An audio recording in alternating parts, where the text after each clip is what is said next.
ये आपका class 10th का मैथ का एक वेरी इंपॉर्टेंट वीडियो है। अगर आप इसे छोड़ देंगे तो पक्का है आप कम से कम 10-15 नंबर यानी 15-20 अंक खो सकते हैं। इसमें हमने सभी बड़े बड़े क्वेश्चन जो आते हैं और कौन कौन से क्वेश्चन आ सकते हैं ये मैंने लिया है। आप चाहे 4 अंक में देखें, चाहे 3 अंक में या 6 अंक में, जो भी पूछा जाएगा क्वेश्चन इनमें से रहेंगे। सामने मैं लिख दिया हूँ, कोई इसमें छुपाने की बात नहीं है, आप देख सकते हैं। ये आपका समांतर माध्य है जो कि हम तीनों बीच से बताएंगे। यहाँ पर मैंने सारणी बना ली है ताकि वीडियो को लॉन्ग ना करना पड़े। तो ये आपका समांतर माध्य विचलन बीज से निकालेंगे और प्रत्यक्ष बीज और तीनों बीज से। उसके बाद आ जाता है बहुलक मोड निकालेंगे, बहुलक जो उसका फार्मूला होता है। उसके बाद माध्यक यानी जिसको बोलते हैं मीडियन, उसको निकालेंगे। और त्रिकोणमिति के अनुप्रयोग पर जो मीनार वाली सवाल आती है यानी ऊंचाई दूरी वाली सवाल जो आती है, उसमें कि मैंने एक सवाल लिया है वो भी निकालेंगे। उसके बाद एक बेलन शंकु का जो एक सवाल आता है, बड़ी सवाल है, जिसमें देख लीजिए, पढ़ लेंगे तो आपको समझ में आ जाएगा कितनी बड़ी सवाल है। वीडियो पॉज करके पढ़ लीजिए सवाल, उसके बाद आप देखना। फिर उसके बाद एक है अपरिमेय संख्या होती है, सिद्ध कीजिए। देख लीजिए, वेरी इंपॉर्टेंट सवाल मैं लिया हूँ और बहुत ही छाट करके, और आज आप समझ कर भी जाएंगे, कल पेपर में आप इसको करके भी आएंगे। तो इस तरीके से मैं चलता हूँ, आपको वो सारी चीज़ें यहाँ पर समझाता हूँ, ठीक है। तो सबसे पहले क्या करना है आपको, मैं पेन अपना ले लेता हूँ और देखिए, ये है हमारा समांतर माध्य। हमें जब भी मीन निकालना हो, मतलब माध्य निकालना हो, वहाँ पर आपको या तो समांतर माध्य बोला जाएगा या तो माध्य बोला जाएगा निकालने को। तब आपको क्या करना है, इस सारणी को आपको इस तरीके से कन्वर्ट कर लेना है। पहले इधर इस साइड से आप बना लेंगे और सबको लिख देंगे। जैसे हमारा यहाँ पर कितना है, तो हम देखते हैं जो जो चीज़ें पहले दी गई, उसको 5 है, यहाँ इसके सीध पर 12 है, इस पर 25 है, और इस पर 10 है, और इस पर 8 है। टाइम ना लगे इसलिए मैंने पहले बना लिया था ताकि टाइम ना लगे। अब इसमें मध्य बिंदु में मध्यमान निकालना होता है। एक मध्य बिंदु कैसे निकाला जाता है, जो वर्ग अंतराल होता है, वर्ग अंतराल में। और एक बात समझ लीजिए, ये जो नीचे जैसे यहाँ से लिखा है 10 से 40 लिखा होगा, मान लीजिए, तो हमारी होती है निम्न सीमा, निचली सीमा, ये उच्च सीमा यानी ऊपरी सीमा, और बीच के इसके अंतर को जो हम बोलते हैं उसको हम हाइट, ऊंचाई बोलते हैं। वो हमारी वर्ग माप होती है, ये वर्ग माप होती है, ये वर्ग माप होती है। ये बीच में अंतर कितना है, जैसे यहाँ पर 10 से 20 है तो कितने का अंतर है, 10 का, और 30 होता तो कितने का अंतर है, 20 का। ये वर्ग माप हो गई। और ये निचली सीमा, ये ऊपरी सीमा, इसको याद रखना ताकि आपको बहुविकल्पी में काम आए। ओके, ये चीज़ें समझ गए होंगे और भी चीज़ें काम आएगी। तो इसको हम मध्य बिंदु निकालेंगे। मध्य बिंदु कैसे निकालते हैं वो चीज़ें समझते हैं। मध्य बिंदु हमारा इन दोनों को जोड़ लेंगे और जोड़ने के बाद उसका आधा कर देंगे। 10 और 5 0 जोड़ेंगे, 0 और 10 जोड़िए तो कितना होगा, 10 ही होगा। 10 का आधा कितना हो जाएगा आपका, 5 हो जाएगा। कितना हो जाएगा, 5 हो जाएगा। अब एक बात और मैं बताता हूँ, यहाँ से आप इसको निकालें या ना निकालें, सभी लोग ऐसे करेंगे। 20 और 10 को जोड़ेंगे तो हमारा कितना होगा, 30 होगा। 30 का आधा कितना होगा, 15 होगा। 15 होगा ना, अब 15 होगा। आपको मत ये करिए, आप इसका वर्ग माप कितना है देखिए, इसका वर्ग माप कितना है। मैंने बोला 0 से 10 के बीच का अंतर कितना है, 10 का ना। अब इसमें 10 जोड़ दीजिए, 5 में 10 जोड़ेंगे 15 हो जाएगा, 15 में 10 जोड़ेंगे 25 हो जाएगा, 25 में 10 जोड़ेंगे तो 35 हो जाएगा, 35 में 10 जोड़ेंगे तो 45 हो जाएगा। बस ऐसे निकाल लीजिए ना, क्या जोड़ने की जरूरत। अब चेक भी कर लीजिए, लास्ट में चेक कर सकते हैं। 40 और 50 90 होगा, और 90 का आधा 45 होगा। मतलब समझ गए, हमारा जो हाइट है, जो उसका वर्ग माप है, उसको हम ऐड करते जाएंगे और इस तरीके से हमारा ये मध्य बिंदु निकल गया है। मध्य बिंदु अब हम इसमें 3 विध होती है, एक प्रत्यक्ष विध होती है, दूसरी आपकी कल्पित माध्य, तीसरी आपकी विचलन। तो हम पहले प्रत्यक्ष विध से निकालते हैं। तो प्रत्यक्ष विध में निकालने के लिए हमारा ये जो x निकला हुआ है, f और x का गुणा कर लेंगे, f और x का गुणा कर लेंगे, f और x का गुणा कर लेंगे। देखिए इसमें आपको एक चीज़ और मिलेगा, ये ऐसे आई करके मिलेगा ऐसे। तो इसको आप लिखें या ना लिखें कोई ज़रूरत नहीं है, वो हमारा एक किसी श्रेणी के बीच को जब हम लिखते हैं पदों का, तो पदों का योग होता है, तो उसको हमें लिखने या ना लिखें कोई उसकी ज़रूरत नहीं है। चिंता मत करिएगा कि ये क्या हुआ है। उसके बाद हम इसको हम बना के देखिए करते हैं कि हमारा ये कितना आता है। ये इसको हम कर देते हैं, थोड़ा टेढ़ी लाइन जारी हो गया, कोई दिक्कत नहीं। अब हमें क्या करना है, f है x जब हमें प्रत्यक्ष बीज से निकालना हो तो हम दोनों इन्हीं का गुणा कर देंगे, दोनों इन्हीं का गुणा कर देंगे अगर हमें प्रत्यक्ष बीज से निकालना होता तो। देखिए 5 बचे 25। अब यहाँ पर ऐसे गुणा कर सकते हैं, 12 देखिए गुणा नहीं कर सकते हैं, 12 पंचे या 5 पर ऐसे करें, 15 दूना 30 की 0, 15 दूना 30 की 0, और 15 कम 15, 15 में 3 जोड़ेंगे तो हमारा हो जाएगा 18, 180 आ गया। 25 25 625 होता है, इसको तो आपको ऐसे भी याद होना चाहिए, वर्ग है। और 35 धम्मा तो आप 0 इसमें बढ़ा दीजिए, बस इसमें क्या है ये हो गया। 8 और 5, 8 पंचे 40 के शून्य, 8 चौक 32, 32 4 36, ये हो गया।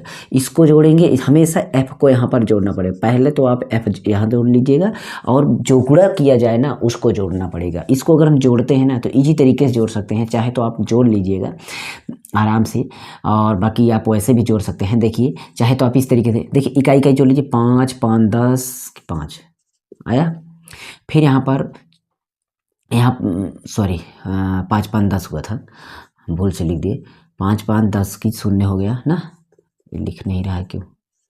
5 5 10 हो गया। अब यहाँ पर 2 8 10, 10 2 12, 12 5 17, 17 6 23, 3 हो गया। ठीक, उसके बाद हमारा 23 में 2 कैरी था, 2 यहाँ पर जोड़ लेंगे, अभी जोड़ ले रहे हैं। तो 5 5 3 8, 8 6 14 और 14 1 15, कुल आ गया 15। एफ एक्स हमारा कितना है, एफ एक्स हमारा कितना है, इतना आया। हमारा जो सूत्र होता है अगर हम देखते हैं समांतर माध्य का, तो एक्स बराबर मतलब एक्स का बराबर होता है आपका sigma F x upon F, ये होता है। तो हम क्या करेंगे, सिग्मा रहने दीजिए, एफ एक्स का मान हमारा है 15 30, और इसका एफ को जोड़ लेते हैं, इसको नहीं जोड़ा मैंने। तो देखिए 5 इसमें जोड़िए, जल्दी जोड़ने के लिए आप ये सब काम करिए ना। देखिए 5 और 5, ये मतलब 25 में 5 जोड़ेंगे 30 हो गया। और ये देखिए 8 इसमें जोड़ देंगे तो 20 हो जाएगा, 12 में 8 जोड़ेंगे 20, ऐसे जोड़ सकते हैं ना। 30 और 20 50 10 60, कितना हुआ, 60 हुआ। कितना हुआ, 60 हुआ है। ठीक है, तो इस तरीके से आप आराम से जोड़ सकते हैं। यहाँ पर 60 कर लीजिए। अब इसको काट लीजिए, 0 0 कैंसिल आउट हो गया। अब 6 से काटते हैं, 6 दूना 12, इसमें कितना जाता है उसको देखते हैं। कुछ कम ज़्यादा हुआ जुड़ा होगा तो कटेगा नहीं, ये जान लेना। अगर कुछ कम ज़्यादा ना हुआ होगा, 6 दूना 12, अब 3 जा रहा है तो 6 से 6 पंचे 30, दशमलव 6 पंचे 30 ना। देखिए 6 पंचे 30, कैरी 6 पंचे 30, तो कुछ इस तरीके से इसका आंसर आ जाएगा। अब इसको चेक करने की ज़रूरत नहीं, मैं दूसरे बीच से लगाता हूँ, इस बीच से, तो पता ही चल जाएगा कि आखिर क्या आने वाला है, वो तो आपका पता चल जाएगा। ठीक है, तो देखिए इसमें इसके बाद क्या होता है कि इसमें हमें एक कल्पित माध्य मान लेता, इसमें एक हमें माध्य मानना, अज्यूम कर लेना है, एक हमें ए मान लेना। ए हमारा मान लीजिए ये वाली वैल्यू हमारी ए हो गई, इसको हम मान ले रहे हैं ए। ठीक है, तो हम कल्पित माध्य मान लेते हैं। क्या कल्पित मान हमारा कितना हो जा रहा है, कल्पित माध्य वाला मान हमारा ए बराबर हो गया हमारा 25 हो गया है। कितना हो गया है, 25। डायरेक्ट हम विचलन निकाल दें, टाइम हो जाएगा ज़्यादा, इसलिए विचलन निकाल दे रहे हैं, डायरेक्ट आंसर पता चल जाएगा। तो ये हमारा 25 हो गया।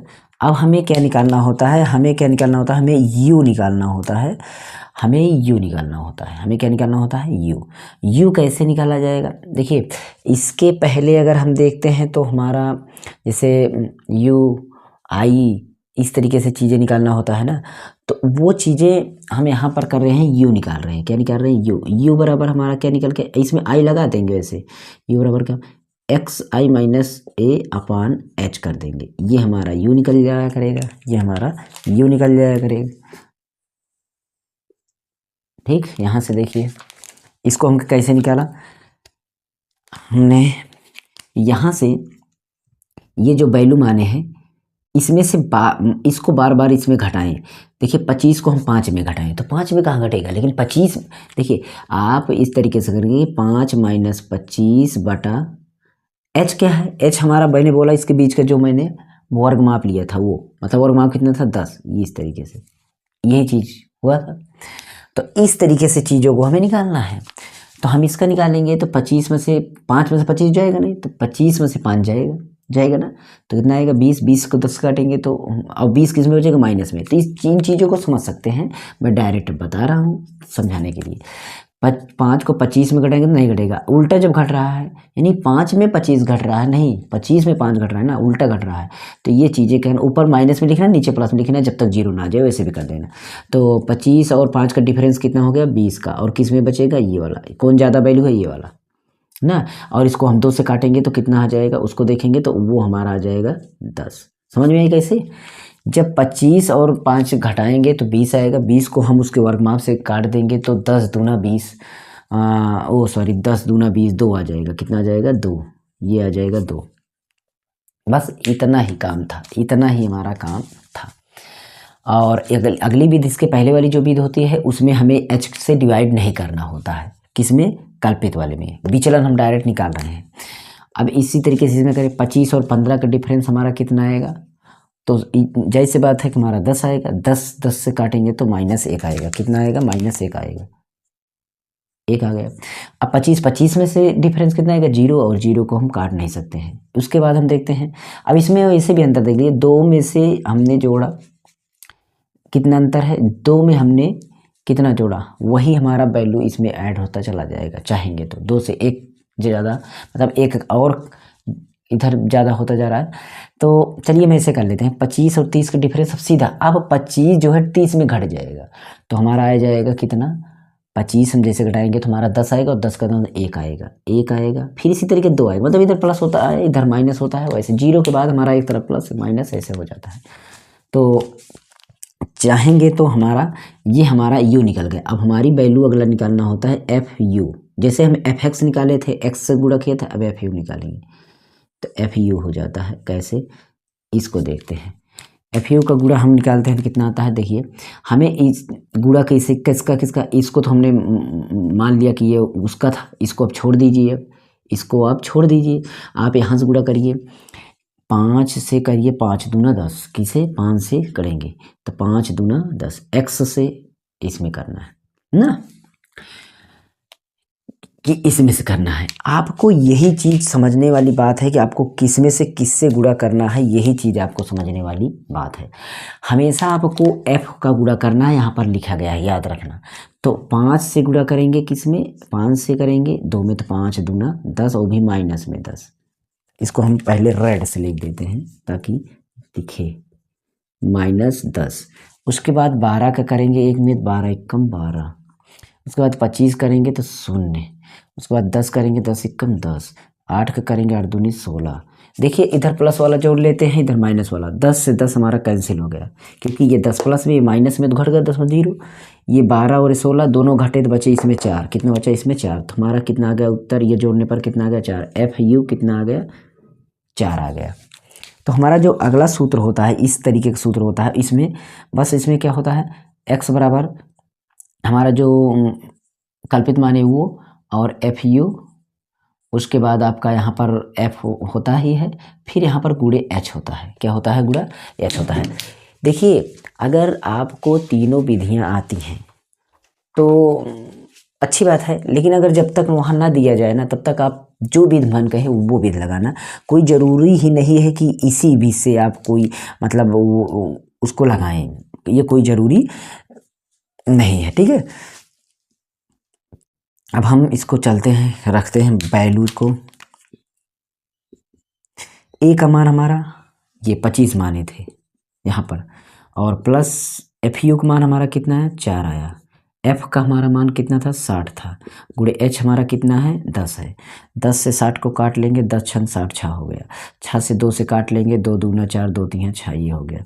तो 25 आ गया। और इधर देखते हैं तो +2/3 आ गया। चाहे इसी को आप पहले काट लीजिए, चाहे इसमें गुणा करके काट लीजिए। 3 25 3 75 हो जाएगा।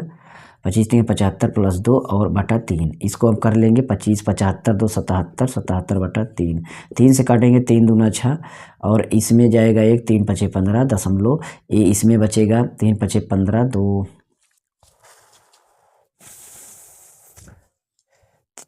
बचा, 3 6 18, फिर 3 6 18, ऐसे जाएगा 3 7, मतलब वही आंसर इसमें भी आने वाला है, और इसमें भी। बस ये था आपका विचलन विधि से, कोई बहुत ज़्यादा अंतर नहीं होने वाला है, ये चीज़ ध्यान देना, बस थोड़ा सा अंतर हो जाएगा। ये तो रहा आपका क्या, ये था आपका समांतर माध्य, ये वाली सवाल। अब हम बहुलक की तरफ बढ़ते हैं और बहुलक वाली सवाल को हम लगाते हैं। इससे पहले हम इसको मिटा देते हैं, ठीक है।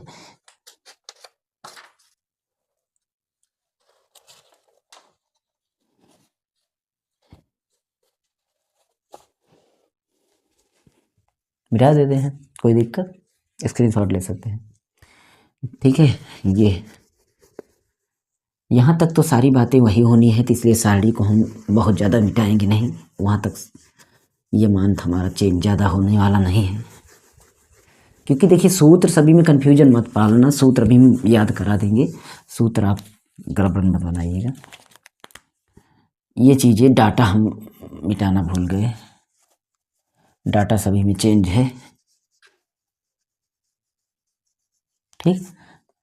तो पहले कौन कौन सा मान है उसको लिखते हैं। हमारा देखिए बहुलक में हमारा 1 से 3, 3 से 5, 5 से 7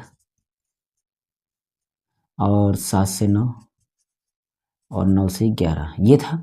उसके बाद 7, 8, 2, 2, 1 ये है आपका।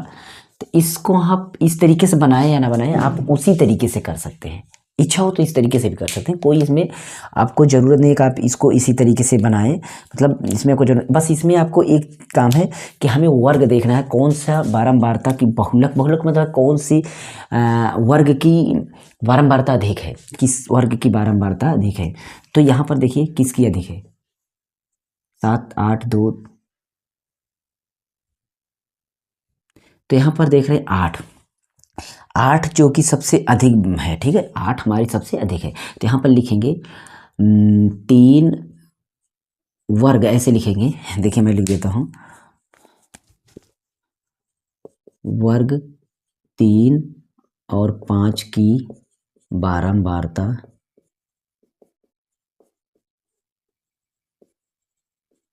अधिक है ना, इसकी बारंबारता क्या है, अधिक है।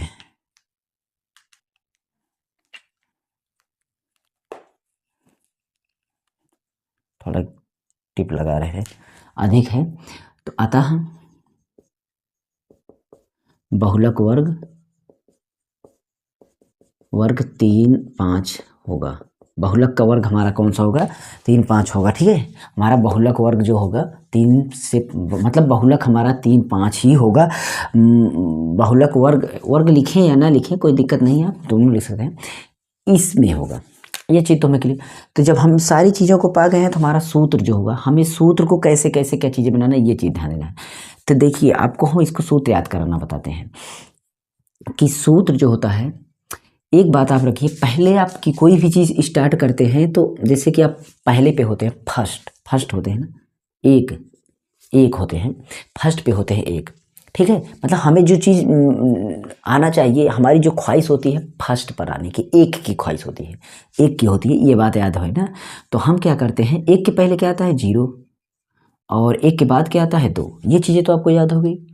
एक हमें ख्वाहिश होती है कि हम एक बने, 2 उसके बाद आता है 0 उसके पहले।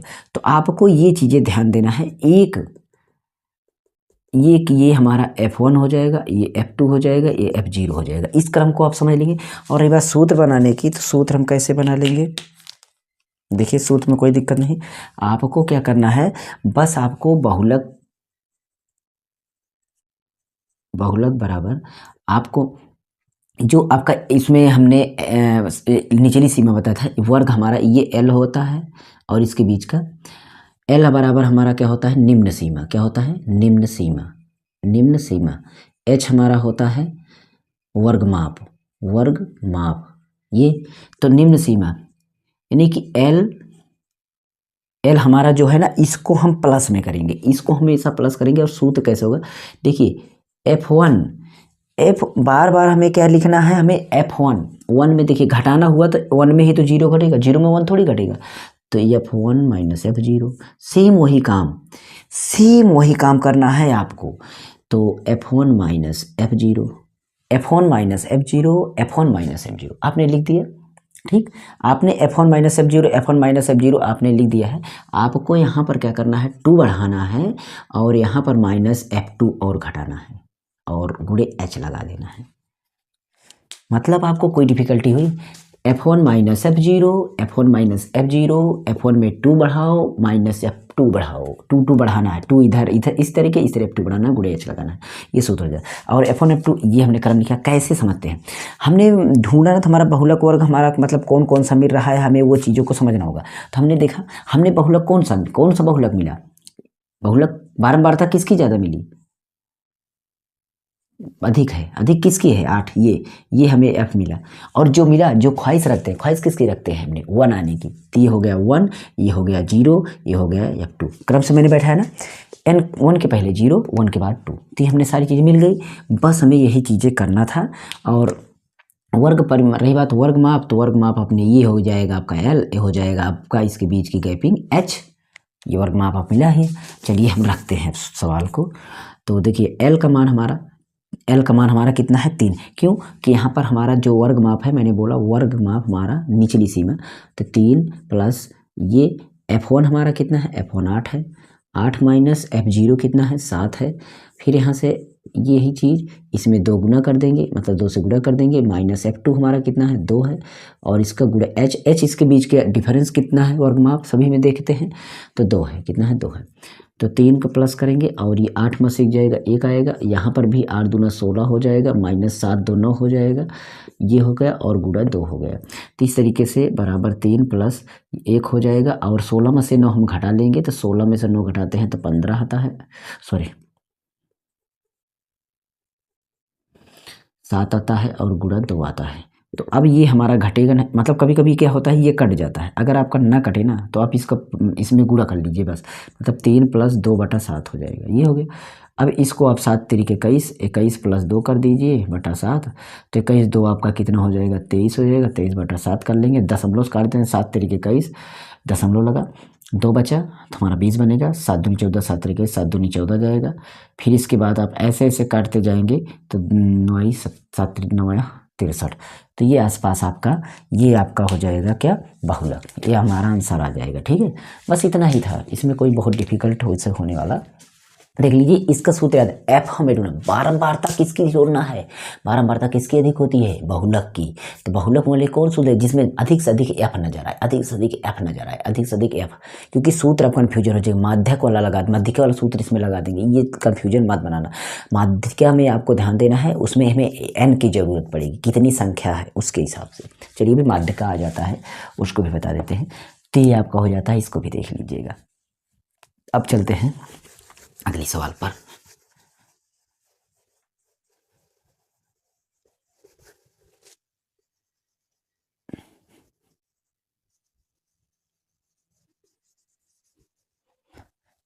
ठीक, अब इसमें हमें क्या क्या मैटर है उसको लिखते हैं।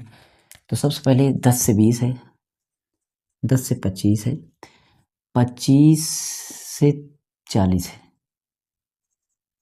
25 से 40, फिर 40 से 55, 55 से 70, 70 से 85 ना। इसके बाद 3 10, 3 10 20 13 4, ये हमारा क्या,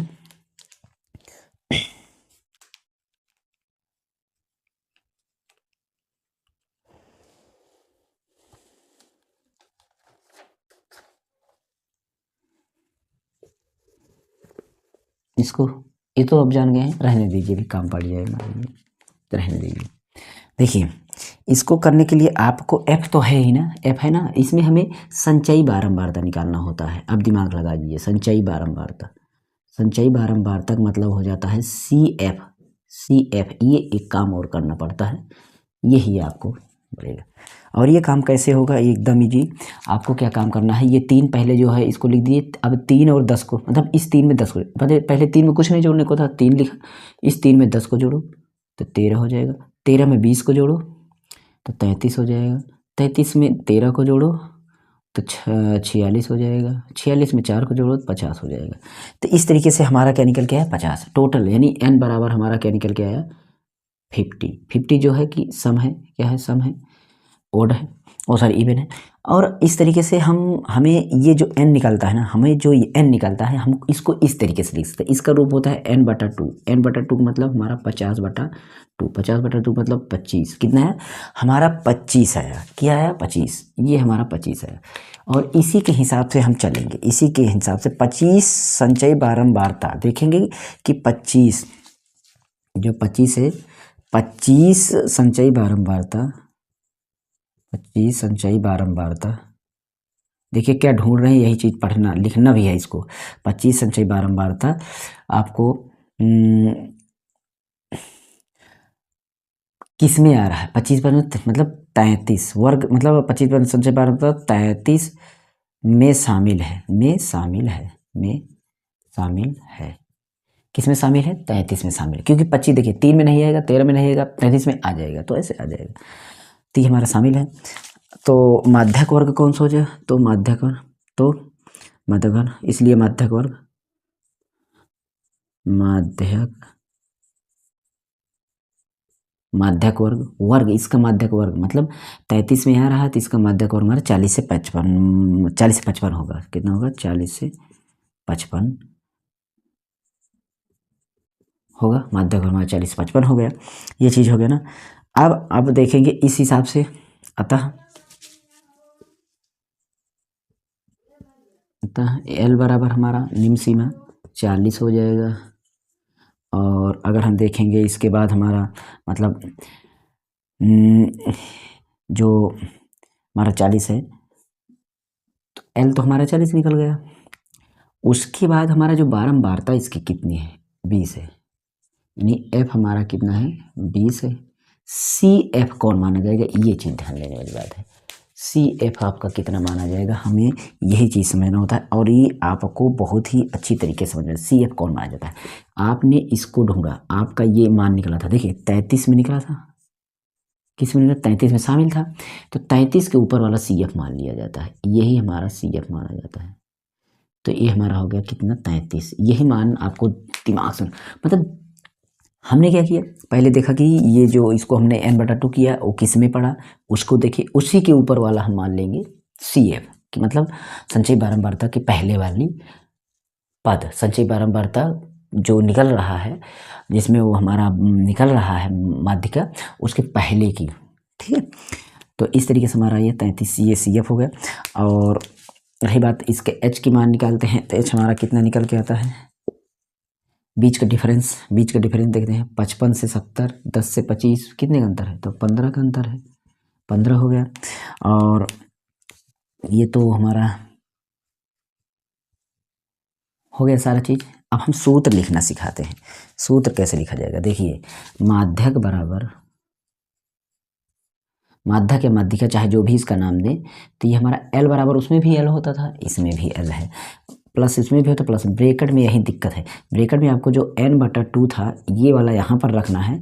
इसी में से, इसमें से ये n/2 को, इसमें से हमें सी एफ को घटाना है और बटा, फिर देखिए n/2 में सी एफ को घटाना, n/2 में सी एफ को घटाना है और एफ को नीचे लगाना है और यहाँ पर गुणा लगा करके एच को लगाना है। बस वही सूत्र में, कोई ज़्यादा अंतर नहीं है।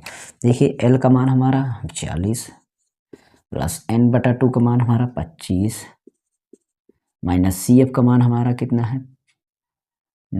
33।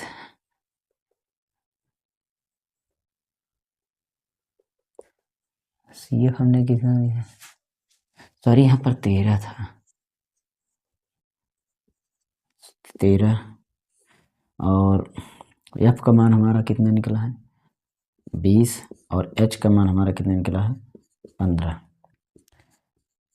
40 प्लस 20 और 13 घटा लेंगे तो 5 में से 3 गया 2 और 2 में से 1 गया 1, 12/20 और गुणा 15।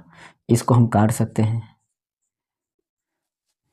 तो 40 प्लस 12 देखिए इसको हम काट लेते हैं, यहीं से काट ले पहले। तो 5 तिहां 15 और 5 चौका 20, 4 से काटते हैं, यहाँ से 4 तिहां 12, 3 3 त्रिक का 9 आया, कितना है? 9। टोटल 49 आ गया। कितना आ गया? 49 आ गया। 49 हमारा क्या आ गया? माध्यक, माध्यक यानी माध्यिका आ गया। ये वाली सवाल, माध्यिका वाली भी सवाल होगी। अब आपको पढ़ते हैं ये मीनार वाली सवाल पर। किस पे पढ़ते हैं? मीनार वाली सवाल पर। तो उसको भी आप देख लेना कैसे कैसे सवाल को हम लगाते हैं, एकदम इजी तरीके से लगाएंगे, कोई दिक्कत आपको नहीं होगी। ठीक है।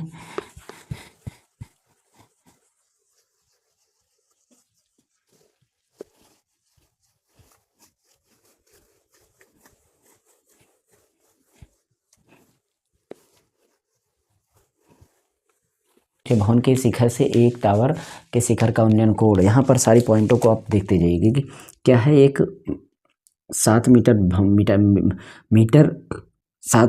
ऊंचे भवन है। क्या है? भवन के शिखर से एक टावर है, उसका उन्नयन कोण कितना है? 45 है। और उसके टावर के पाद से पाद से उन्नयन कोण कितना है? 60 अंश है। तो क्या याद करना है? ऊंचाई याद करना है। ये चीज़ें आपको समझते हुए जाना है कि आपको यहाँ से कैसे कैसे क्या चीज़ें निकाली गई हैं उसको देखते हैं।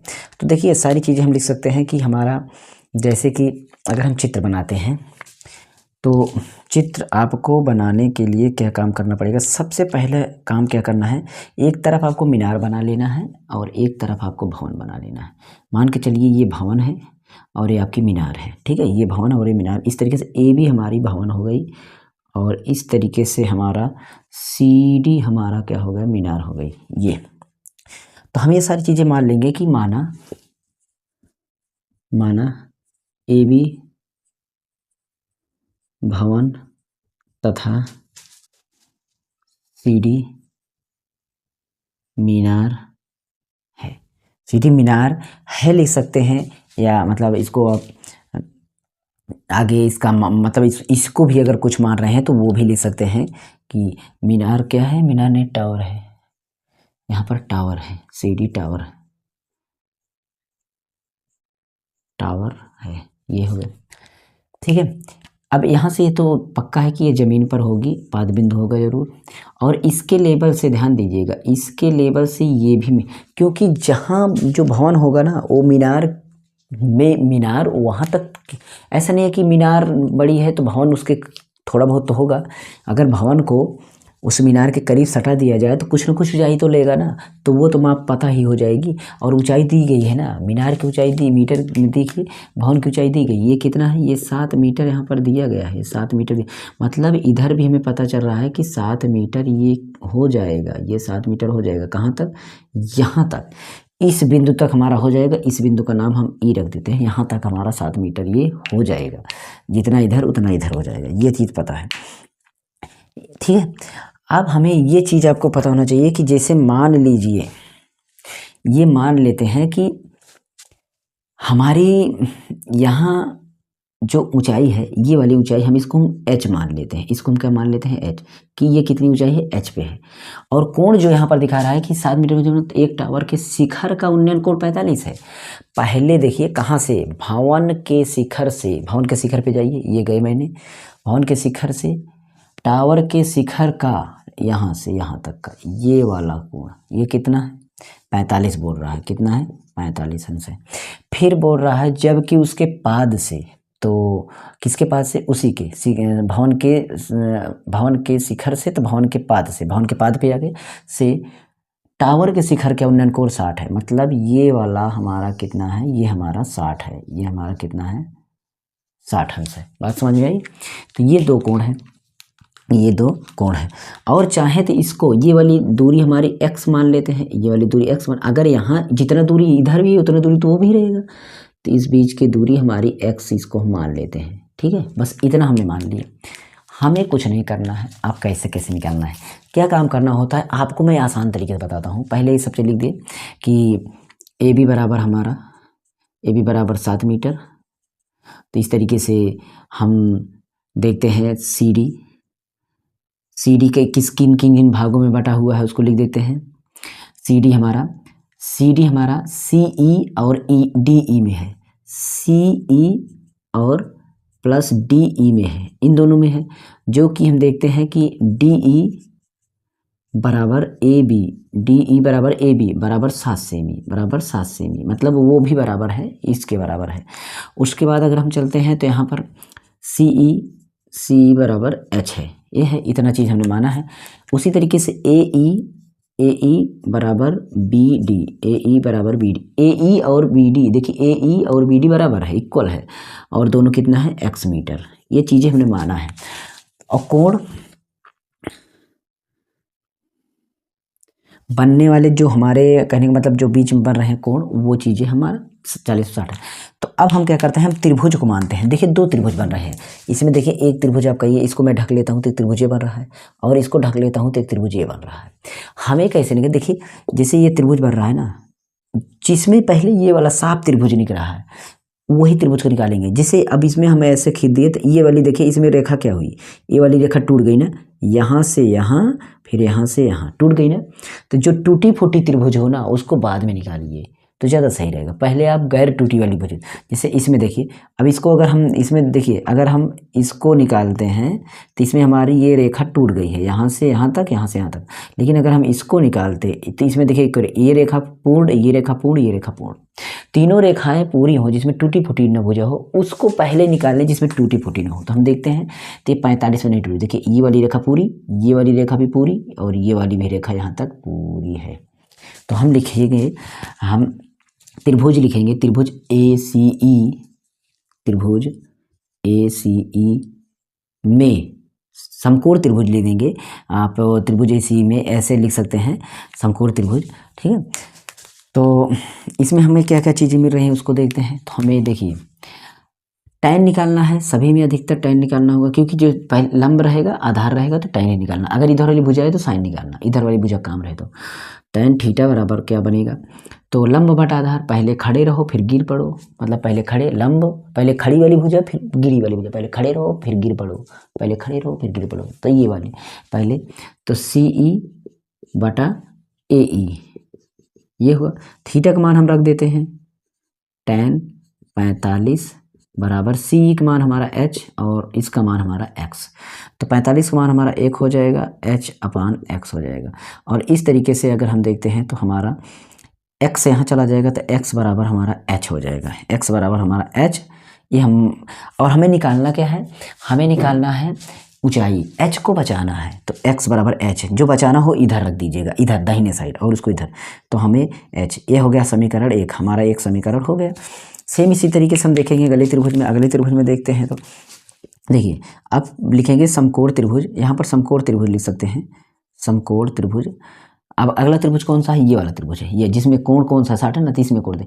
तो हमारा क्या हो जाएगा BCD वाला कोण, BCD में। इसमें देखते हैं इसमें कंडीशन कैसे है घटना, तो हमें कैसे लिखना, पहले खड़ी वाली पाई, खड़ी वाली लाइन में देखते हैं तो CD है। तो पहले हम लिखते हैं tan और tan थीटा, यानी tan थीटा का हम कोण रख सकते हैं डायरेक्ट tan 60 बराबर, tan 60 अंश बराबर CE है, मतलब CD है, CD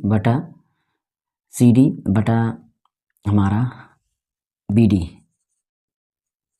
CD बटा BD, ठीक है, CD बटा BD है। और एक बात इसमें हम देखते हैं कि अब हम मान को रिप्लेस कर लेते हैं। इसका हम tan, अगर यहाँ पर थीटा लिखते, थीटा ही पहले लिख देते हैं ताकि रिप्लेस कर दें। tan इसका थीटा का मान हमारा 60 हो गया। देखिए CD हमारा दो पद में टूट रहा है, CD बराबर यहाँ पर था, ये वाली देखिए क्या है, CE प्लस DE, ये है ना यहाँ पर। तो इसके बाद हमारा बटा BD हमारा किस में है, BD हमारा देखते हैं तो यहीं पर ये है BD बराबर AD, BD बराबर AE, BD बराबर AE है, BD बराबर AE है, BD बराबर AE। अब इसका मान देखते हैं, tan 60 का मान हमारा √3/2, √3/2। और CE का मान देखते हैं तो हमारा कहीं पर है, CE का मान हमारा h ही है, तो h रख देते हैं, प्लस DE देखते हैं तो हमारा 7 है, इसको हम 7 रख देते हैं, बटा AE का मान देखते हैं तो ये जितना ये है उतना ही है, तो इसको हम x रख देते हैं। इस तरीके से इतना माना है। ये जो है हम इसको यहाँ इधर इधर गुणा कर लेते हैं, चाहे तो हम समीकरण इसको हम मान लेते हैं 2, इसको हम समीकरण 2 मान लेते हैं। तो समीकरण 2 में समीकरण 1 का मान रखने पर, समीकरण 1 का मान रखने पर इसको हम रखेंगे। तो देखिए कैसे रखते हैं, यहाँ पर √3 है, √3/2 बराबर h प्लस 7 x, यहाँ पर x का मान h है, यहाँ पर हम h रख दीजिए। अब h का इधर गुणा, ये सब गुणा, इसको यहाँ पर गुणा कर लीजिए, √3h बराबर h का 2h प्लस 7, ये हो गया। h एक तरफ कर लेते हैं, 3h माइनस 2h और बराबर इधर 7 हो गया ना। तो इस तरीके से हम इसमें क्या करते हैं, h को कॉमन ले लेते हैं, h को कॉमन ले लेंगे।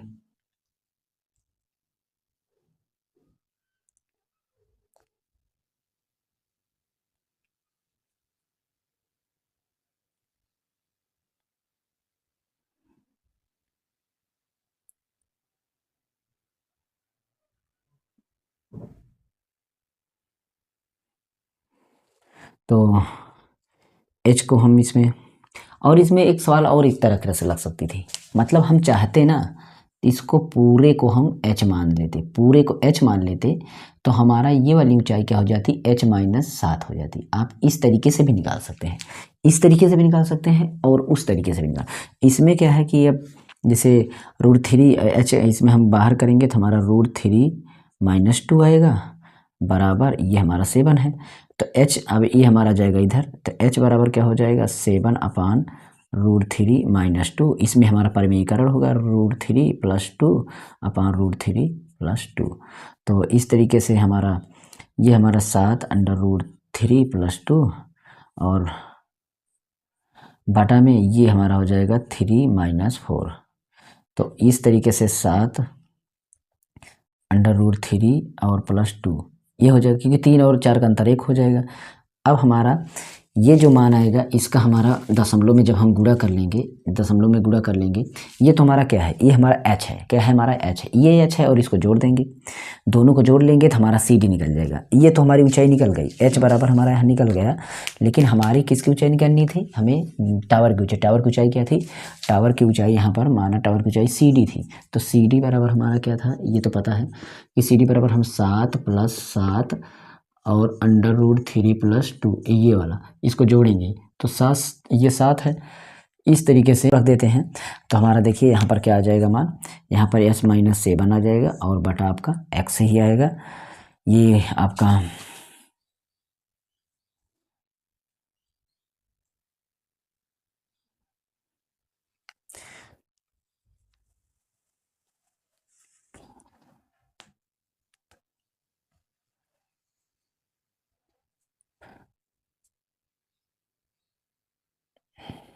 ये हो जाएगा। और पूरा मान जब रखना होगा यहाँ पर, तो यहाँ पर हम रख देंगे पूरा का पूरा मान 60। देखिए यहाँ पर अगर उस तरीके से लगाएंगे तो इस तरीके से हो जाएगा। ये मैं लगा के दिखाता हूँ, जैसे देखिए ये 45 वाला मान हो जाएगा इस तरीके से, ठीक। x यहाँ चला जाएगा तो x बराबर हो जाएगा h-7, x इधर चला जाएगा तो, और इसमें हमारा tan 60 बराबर हो जाएगा, tan 60 बराबर हमारा पूरा h यानी कि हमारा CD बटा और हमारा BD हो जाएगा। तो इसका मान √3 हो जाएगा /2 बराबर CD का मान हमारा कितना था h, इसको हम h हम रख देंगे और इधर हम इसका मान BD का मान हम x रख देंगे। अब यहाँ पर हमारा यहाँ से x का मान निकला हुआ है, x इधर ले जाएंगे, ये इधर आएगा, तो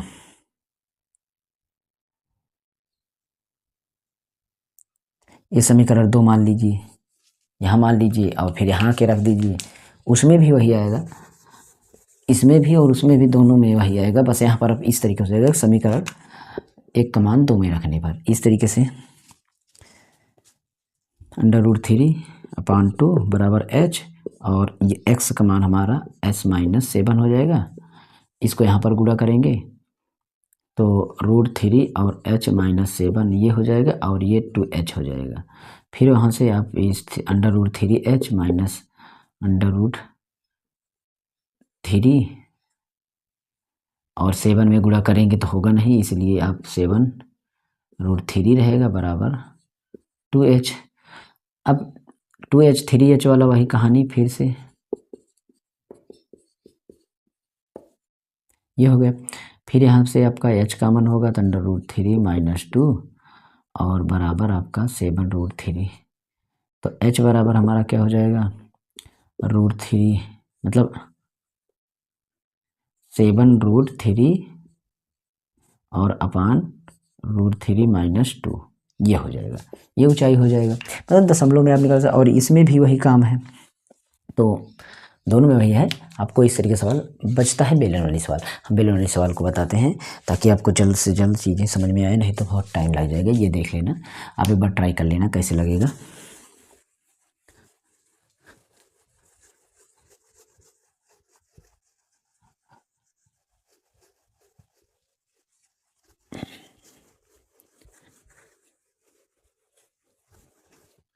देखिए बेलन वाली सवाल बता देते हैं। तो आपको इसमें पहले चित्र को बनाना है कि एक ठोस बेलन के रूप में है, एक ठोस है एक बेलन, एक ठोस एक बेलन के रूप में है, एक ठोस है, ये हम इसको बेलन के रूप में बना लिए, ये हो गया बेलन के रूप में मान लीजिए। और इसके ऊपर दोनों पर अर्धगोला लगा हुआ है, इसके ऊपर दोनों तरफ अर्धगोला लगा हुआ है, दोनों तरफ हमने अर्धगोला लगा दिया। तो अर्धगोला लगाएंगे, पता है कि इसमें आपकी त्रिज्या वही होगी जैसे इसमें भी होगी वैसे इसमें, ये आपका हो जाएगा। और आप इसको थोड़ा चौड़ा बनाना, मैं भी चौड़ा बना देता हूँ। ये हमारा बेलन हुआ और इधर हमारा अर्धगोला हुआ और इधर भी हमारा अर्धगोला हुआ। तो इस तरीके से हमारा इसमें जो है त्रिज्याओं का हमारा ऐसे समझेंगे चीज़ें। तो इसमें देखिए जी, एक बार दिमाग लगे, यहाँ पर बीच में केंद्र होगा,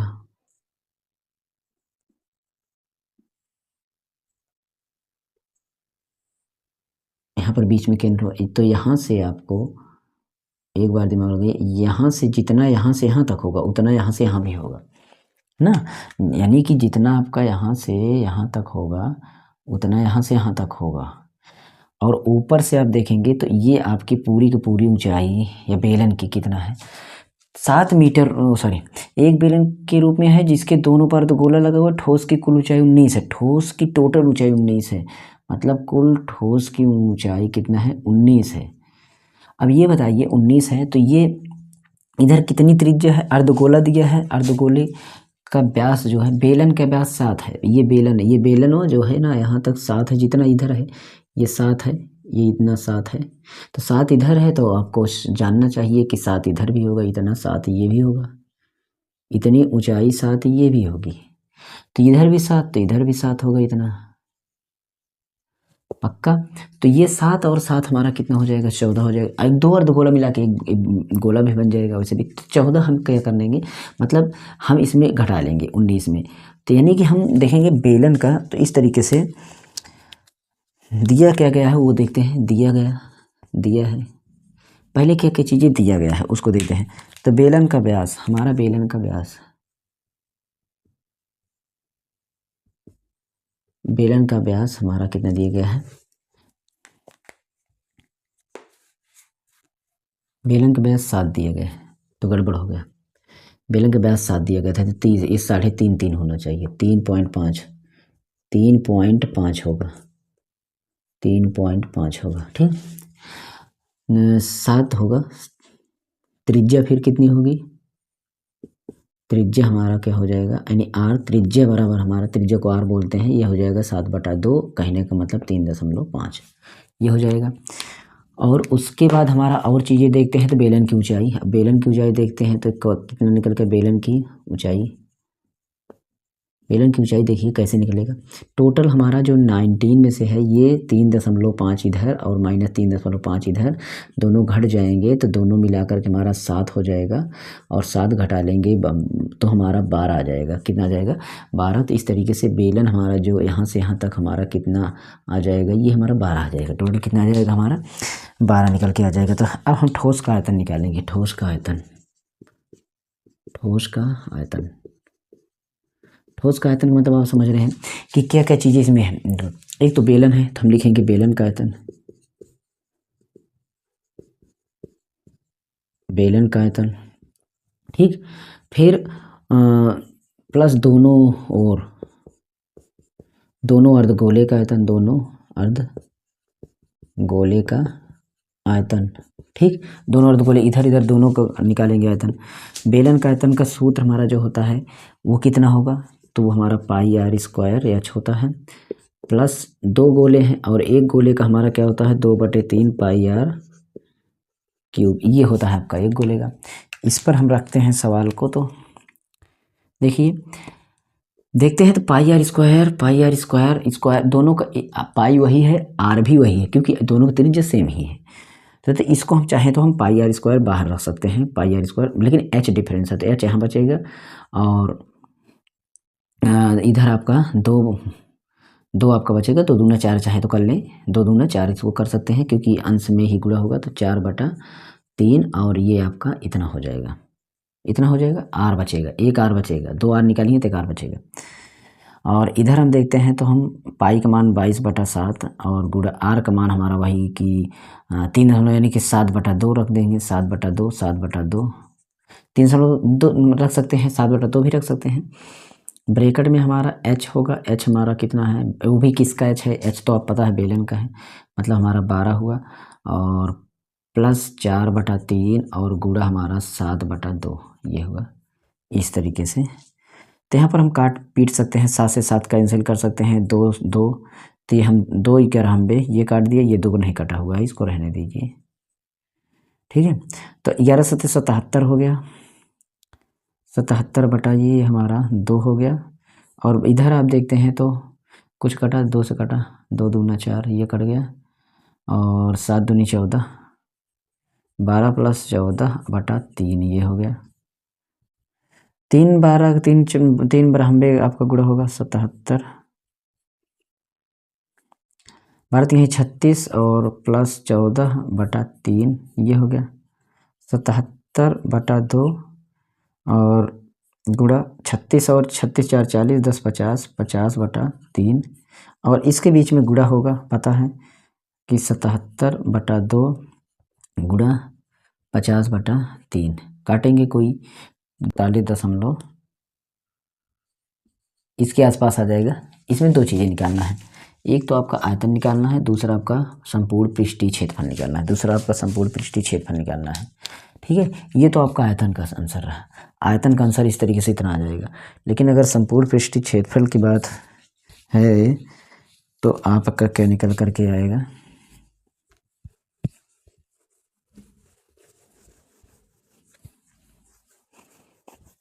देखिए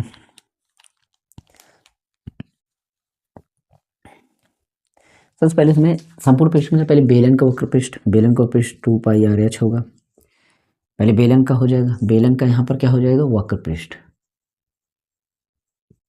हो जाएगा। और दोनों गोले का पृष्ठीय हो जाए, दोनों अर्धगोले का पृष्ठीय हो जाएगा, तो इस तरीके से हमारा सूत्र यहाँ पर ये कन्वर्ट हो जाएगा इतना 2πr/h और प्लस दोनों अर्धगोले का है तो 2 है तो 2 का रहेगा और 2πr² ना, ये हो जाएगा। इस तरीके से इसमें जो कॉमन आएगा तो 2πr कॉमन आएगा भाई, 2πr कॉमन आ जाएगा, तो यहाँ पर बचेगा h, यहाँ पर बचेगा 2 तो बच जाएगा, प्लस r 2 ही बचेगा, क्यों